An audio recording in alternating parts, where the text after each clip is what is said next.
దక్షిణ కొరియాలో అనూహ్య పరిణామాలు చోటు చేసుకున్నాయి.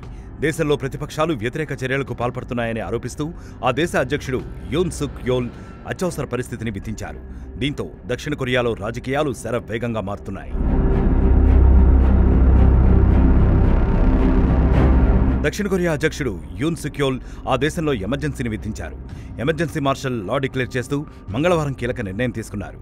ఊహించని ఈ ప్రకటనతో దక్షిణ కొరియా ప్రజలు కంగుతిన్నారు. ప్రభుత్వాన్ని అస్థిరపరిచి ఉత్తర కొరియాపై సానుభూతి చూపిస్తూ ప్రతిపక్షాలు దక్షిణ కొరియా రాజ్యాంగ వ్యవస్థను దెబ్బతీసే ప్రయత్నం చేస్తున్నాయన్నారు. ఈ పరిస్థితుల్లో ఎమర్జెన్సీ విధించక తప్పని పరిస్థితి ఏర్పడిందని తెలిపారు. అయితే ప్రతిపక్షాలు ఆధిక్యంలో ఉన్న పార్లమెంటు ఈ నిర్ణయాన్ని తీవ్రంగా వ్యతిరేకిస్తూ ఎమర్జెన్సీని తక్షణమే రద్దు చేయాలని తీర్మానం చేసింది. అధ్యక్షుడి ఆదేశాల నేపథ్యంలో సైన్యం చర్యలు ప్రారంభించింది.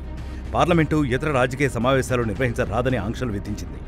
ఇంకా ఎమర్జెన్సీ ఆదేశాలను అవహేళన చేసేవారిని వారెంట్ అవసరం లేకుండా అరెస్ట్ చేస్తామని హెచ్చరించింది. దక్షిణ కొరియా అధ్యక్షుడు ప్రకటనను వ్యతిరేకిస్తూ ఆ దేశ పార్లమెంట్ బయట వేలాది మంది నిరసనకు దిగారు. వారి భద్రతా బలగాలు అడ్డుకోవడం ఘర్షణలకు దారితీసింది. అధ్యక్షుడి నిర్ణయాన్ని ప్రతిపక్ష డెమోక్రటిక్ పార్టీ తీవ్రంగా వ్యతిరేకించింది. అటు సొంత పార్టీ నుంచి కూడా దీనిపై వ్యతిరేకత రావడంతో ప్రత్యేక సమావేశాన్ని ఏర్పాటు చేసి మార్షల్ లా అమలు చేసేందుకు వ్యతిరేకిస్తూ తీర్మానం చేశారు. దీనికి పార్లమెంట్ కూడా ఏకగ్రీవంగా ఆమోదం తెలిపింది. మార్షల్ లా చట్ట విరుద్ధమంటూ స్పీకర్ ప్రకటించారు. స్పీకర్ ప్రకటనతో ఎమర్జెన్సీ నిర్ణయంపై దక్షిణ కొరియా అధ్యక్షుడు యూన్ వెనక్కి తగ్గారు. తాను విధించిన మార్షల్ లాను ఎత్తివేస్తున్నట్టు ప్రకటన చేశారు. అయినా పరిస్థితులు మాత్రం చక్కబడలేదు. ఈ పరిణామాలపై ప్రతిపక్షాలు మండిపడ్డాయి. అధ్యక్షుడు యూన్ తక్షణమే రాజీనామా చేయాలంటూ ప్రతిపక్షాలు డిమాండ్ చేశాయి.